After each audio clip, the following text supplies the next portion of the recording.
Hey everyone, welcome to my channel. My name is Vanessa and you are watching the Exploring Oracle or the Exploracle for short.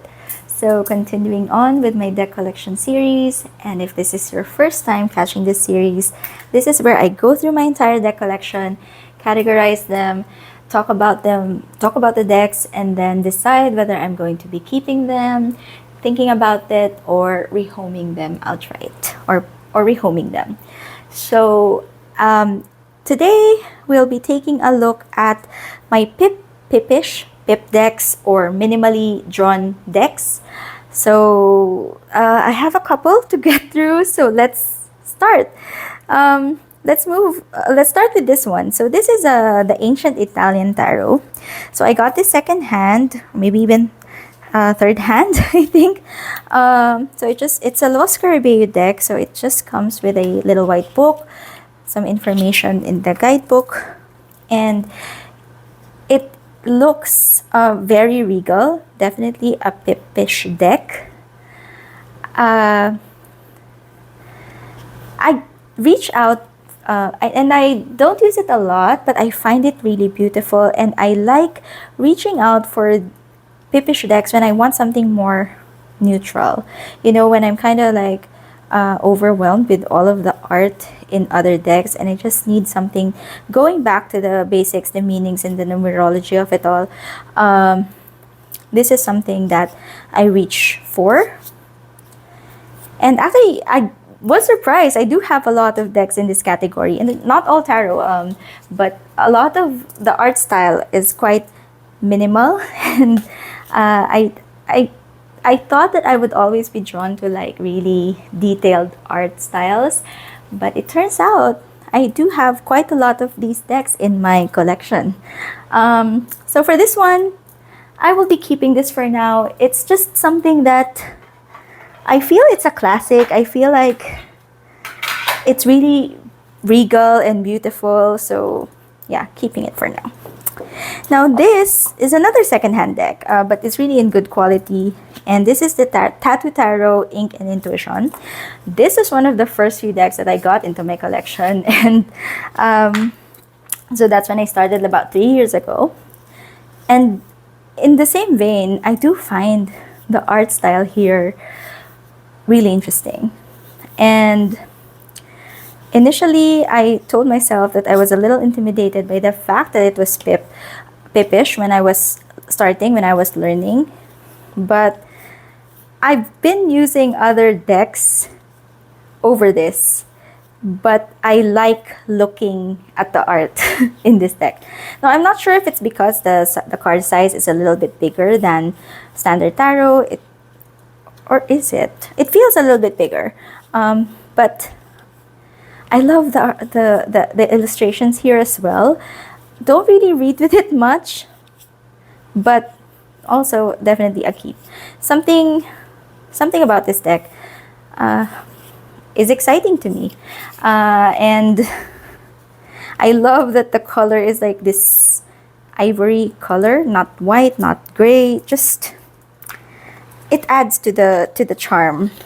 And yeah, that is the Tattoo Tarot Ink and Intuition deck. I will be keeping that. Now, this is another favorite of mine. This is the Elemental Power Tarot. This is by Melinda Lee Home.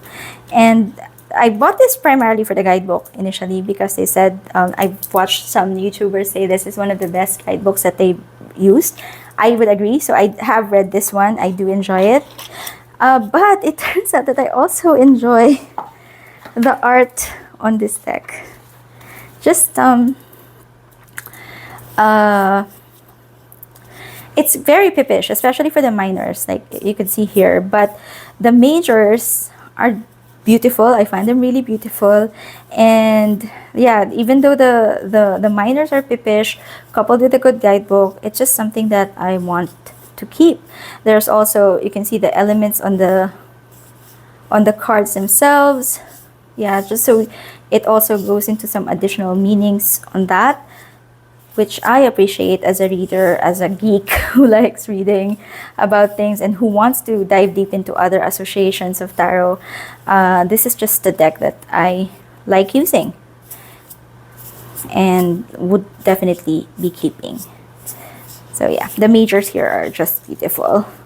The box is not as sturdy as I want it to be. As you can see, it's already damaged. I might put this in a different pouch, but for now, keeping it in its original container.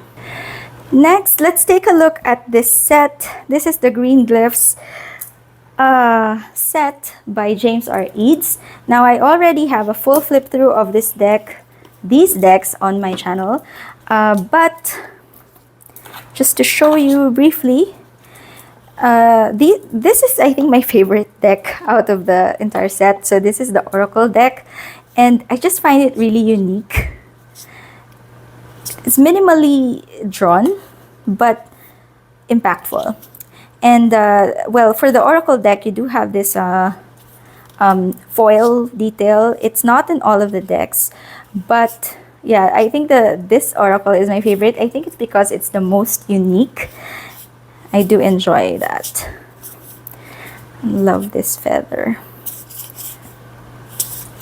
So I won't go through too much detail on this. I'll just be linking the video that I did so you can take a look if you want. But just showing you briefly what the cards look like, what the art is like, and yeah. So this is the tarot. For the Green Glyphs, you actually have color associations as well. And I believe these color, like the yellows, are more positive cards, and the darker cards are like more negative. So the Five of Stones, which is, I believe, the Five of Pentacles, is like a more negative or darker card compared to, let's say, the King of Wands, which is brighter. So I appreciate that level of detail as well in the cards. But I think that really it's the uniqueness of the keywords in the Oracle that make it my favorite in this set. Now, you also have a Lenormand and a Rune deck here. So this is the Lenormand. Same with astrology. This Lenormand is also a system that I'm trying to get into. I have read this guidebook cover to cover, so that's a start. It's supposed to be more, you just read it like it is, Lenormand, but I just have trouble with it. I don't know. I really don't know. But I do really like, again, the color association here is that if it's this red brownish color, it's more negative connotation compared to, let's say, a brighter yellow color, which is a more positive card.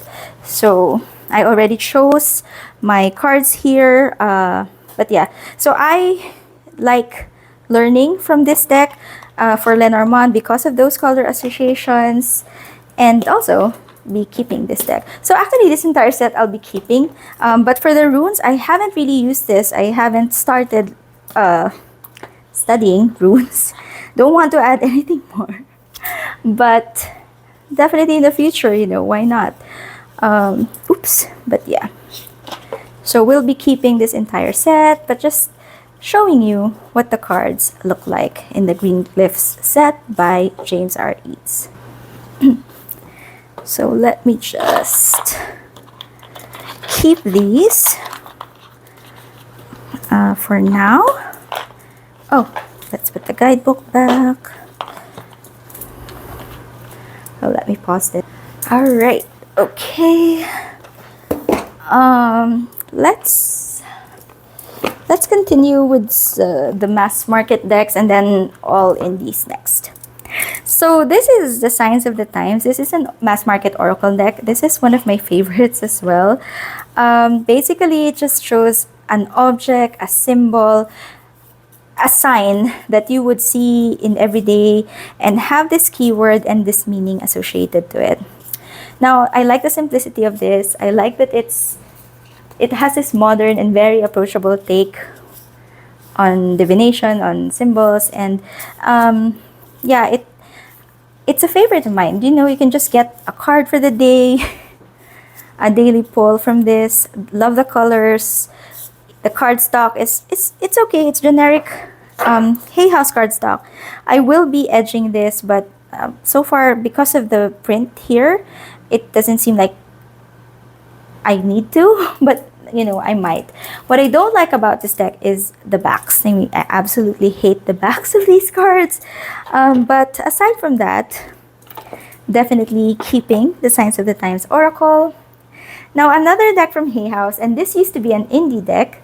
This is the Fifth Spirit Tarot, and I recently just got this, so haven't used it.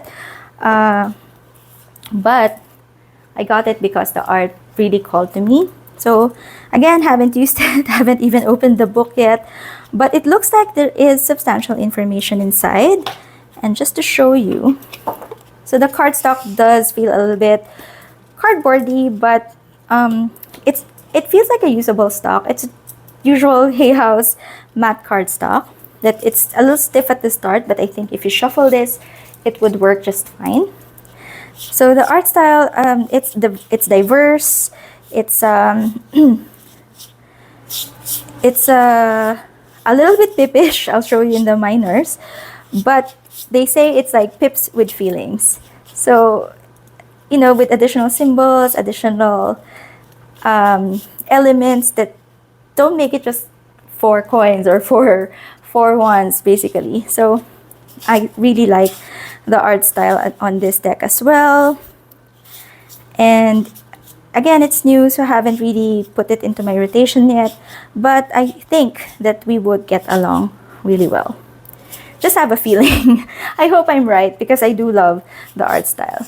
So, of course, since it's new, since I haven't worked with it, it's going to be a keep. Okay. So let me just, put these decks to the side. And we'll move on to our indie decks. Okay, so for our indie decks, let's start off with our Oracle decks. So you have the Wandering Soul Oracle, the Empty Cup Oracle, the Love Story Oracle, and the Visions in the Liminal Space, which you cannot see. Okay, so this one I put the wrong way up. So the Wandering Soul Oracle is another deck by Rachel John. But I didn't put it in my astrology decks because I don't feel like it's geared towards astrology specifically. So this, I love this card. So as you can see, it's minimally drawn. So you have this the object and then a keyword. Love this memories card. I don't even know if, let's say, if I have some younger viewers, if they know what this stands for and why it's memories. But we used to save files on these things. These are called microfloppies. Mortality. So yeah, I love Rachel's art. So I actually have 3 of her decks. And I enjoy... Oh, actually, I used to have all of her decks, but I rehomed one. So now I just have 3. And I love the keywords here. There are some cards here that don't resonate with me. And I think I was initially planning to just like remove them. But for now, I think they're all here. But yeah, so this is what the deck looks like. It has really good quality gilding, rainbow gilding, holographic gilding, good cardstock, as you would expect, right, from an indie deck. So good quality. I really like her work and definitely keeping this one. Next is the Empty Cup Oracle. This is by Stasha Burrington, who is also the creator of one of my most favorite tarot decks, which is the Sasurai Bito Tarot. So this one is also very minimalistic. So you just have an object and the identifier. Now, I prefer keywords in my decks, and for that reason, you know, I do like Stasha's work. You know, I like her writing. I like her take on tarot and oracle, the meanings that she gives. But I find myself not using this deck a lot because I have to go into the guidebook for additional guidance or meaning, or because I just feel like I don't really trust myself that much to read intuitively just looking at the art. This deck I think is a maybe. And initially, when this is just the one of the fewer decks that I had, it would have been a definite keep. But since I have other decks now that that have the same feeling, that have the same vibe, with better keywords, it just took the place of this deck. And now I do feel that the quality is really good. I love the matte gilding here. It's a bit rose petally, which I don't like as much, but it still shuffles really well. And I got the second hand, but it looks brand new. And even though I've used it before, I used it quite a lot as well, it still looks brand new. So I think that speaks to the quality of the deck. And yeah, but for me, I think this one is a maybe. Okay, next is one that's also quite recent in my collection, and I wasn't really aware of this deck, but I was interested in the creator, so Deja. But I saw this posted in the Facebook group that I was in, and I jumped at the chance to get one of her works because I think it's almost always sold out. So this is the Love Story Oracle, and like I mentioned, it has a similar vibe to the Empty Cup, but with better keywords. And even though this is listed as a Love Story Oracle, I do feel that it can be used even as a daily pull, even just a card for the day. Doesn't have to be love related. You can associate it to other types of relationships, and really just a general guidance. So I love the art. I love the edge as well.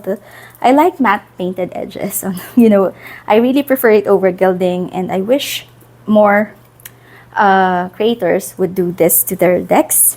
But that's my personal opinion. I know that some people might not like it. Some people prefer gilding. So, I understand that it's difficult for creators to choose which ones that they put in their decks. But I'm just happy that this one does have matte edges, painted edges. And the guidebook here is also quite nice, quite interesting how they would relate this card or the meaning of the card. So I enjoy this. I'm really lucky to have found this listing in my Facebook group because, again, if you look at her website, it looks like it's out of print. But I do hope she comes out with other decks. Okay, this one is the Visions in the Liminal Space. This is by Bakara Wintner and Kaylee Christensen. Oops. So this one riffle shuffles so well. But yeah. So this is quite unique in the sense that the keywords are very unique. It just feels quirky in a really good way. The meanings are so different from usual Oracle decks. It's not really as minimalistic as I initially had in my head, but yeah, I think definitely keeping this deck. But I think it's because an eye for an eye. But it's because I'm thinking in my head it's black and white. It's just an image and then a keyword. But there is a lot of detail as well on the cards, on some of the cards. But yeah, so this is what it looks like. Again, one of my favorite decks to shuffle. Very relaxing. But yeah, so I would definitely love to keep this deck. But what was I saying? I would definitely be keeping this deck because I do love it. It's just weird and quirky and different. And I think that sometimes, that type of variety is what I want in decks. So yeah, definitely keeping that one as well. Okay, and then moving on to my indie tarots. We have the Apparition Tarot, the Seventh Sphere, RWS Tarot, the Geometric Dreamland, and the Tarot Disassemble. Now let's start with Tarot Disassembled. Now this is the indie version, but from what I know, it would be released as mass market. This is by Jennifer Steedley, I think. Yeah, if I recall correctly. It does have a separate guidebook. I have the PDF or the digital version. It is edged in matte orange, really beautiful. I love the colors on this deck. And oh, it just shows the symbols of the cards. It's a really good study deck, but I also use this for normal readings, and I do enjoy reading with it as well. Yeah, the guidebook for me again is the digital version, but you can purchase the oh, I don't have the word, the hard copy, the physical guidebook. Oh my gosh, the physical guidebook. But yeah, so this one, very beautiful colors, very bright, very catchy. Minimalist art because yeah, it's just the symbols, but that's the charm, that's the beauty, that's the essence of this deck, and it's really unique. So definitely keeping this, and interested to see what the mass market version looks like. If it has the guidebook, I might consider picking that up, because I think the cost, because if I purchase the guidebook for this indie version, it's roughly, if I recall, the same price as a mass market tarot deck. So I think I am keeping my eye out on that that deck when it comes out. Next is the Geometric Dreamland.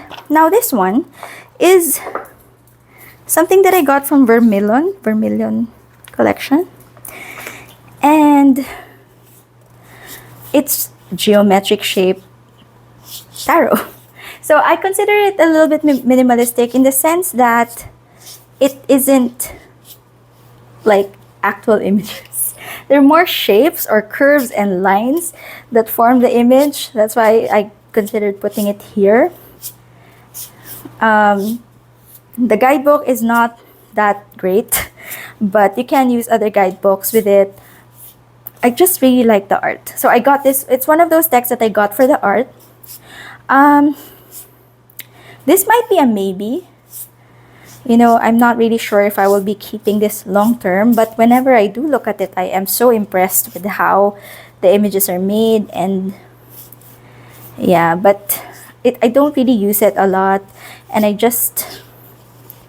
but it's so pretty. I'm trying to be ruthless. I don't really have a goal to bring down the number of decks in my collections. I just want to really have a sense of what I feel about the decks that I currently own. And then, yeah, I think this is a maybe for now. And I'm doing this exercise. It's also to be more mindful of the decks that I would be adding to my collection, because I haven't done this at all. And since I put a lot of decks in storage, sometimes I don't really see the magnitude of the decks that I have. So that's why I did this collection video. I have a list, but it's different, you know, seeing all of the decks, seeing them up close, you know, at the same time, trying to compare or looking at the similar decks that I have, and that would help me decide. So yeah, for me, the Geometric Dreamland, a maybe in my collection. Okay, so the next deck is the 7-sphere RWS version by Labyrinthos. So this was originally, I believe, released as a Marseille deck, but they recently came out, well, I don't know how recent, the RWS version, and this is the version that I got. Now, I was drawn to this because of the quality of the deck, beautiful gilding, and the colors, like the pastel blues. And I like that it is mostly silhouettes for some of the, I mean, it doesn't look like real people, which I had an issue with initially when I was starting my tarot reading. I don't know, I just felt that way.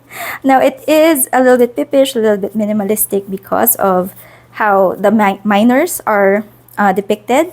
So, yeah, I think that initially it really was just all the pips, but they added the other elements when they released this RWS version. But it's still quite Pipish, it's still quite minimalistic. Now here, I like the silhouettes in the minors.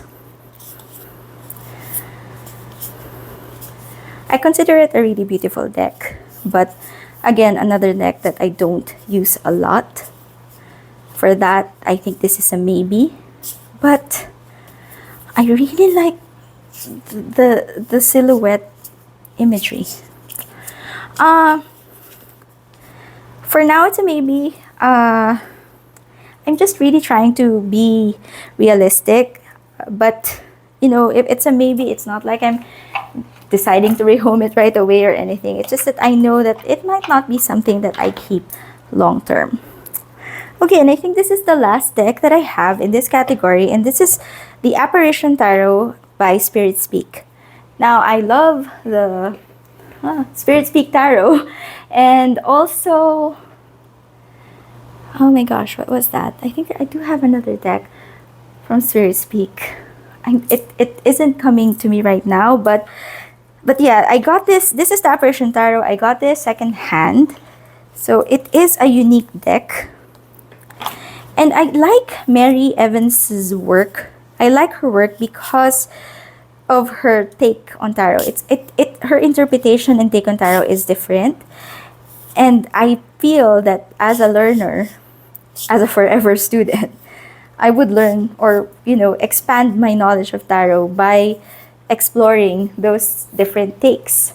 So it's not always RWS. You know, I want to get a lot of inputs from different decks, from different creators. And that's also why I like decks with guidebooks that have those different interpretations. And I would try and consolidate and distill and choose, well, not choose, like integrate that all into a meaning that makes sense to me. And this one is no exception. But to be quite frank, it does feel a little bit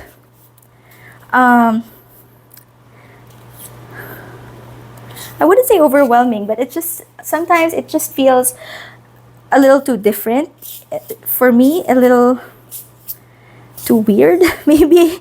But I haven't really gotten into this, like really sat down and used it. So, but I'm not too sure whether, you know, it's unlike the Spirit Speak. I think I connected with that deck really well. This one, I was hoping that I would because I was looking for like a colored version, but it turns out that I still kind of prefer that more. I don't know if it's also because of the size or anything, but I think for now, this one is also a maybe. And so those are all my decks, or like Pipish as well as minimalistic decks. And I think if I were to choose my top, if I were to choose my top three, I would probably choose the Tarot Disassembled, the Elemental Power Tarot. Oh gosh, so hard to choose. Maybe I'll just use the Signs of the Times. And okay, I'm cheating. Top 4 because I also really like the Love Story Oracle cards. And I hope you found this video interesting. If you did, don't forget to click on the like button and do consider subscribing to my channel. And I'll see you again next time. Bye!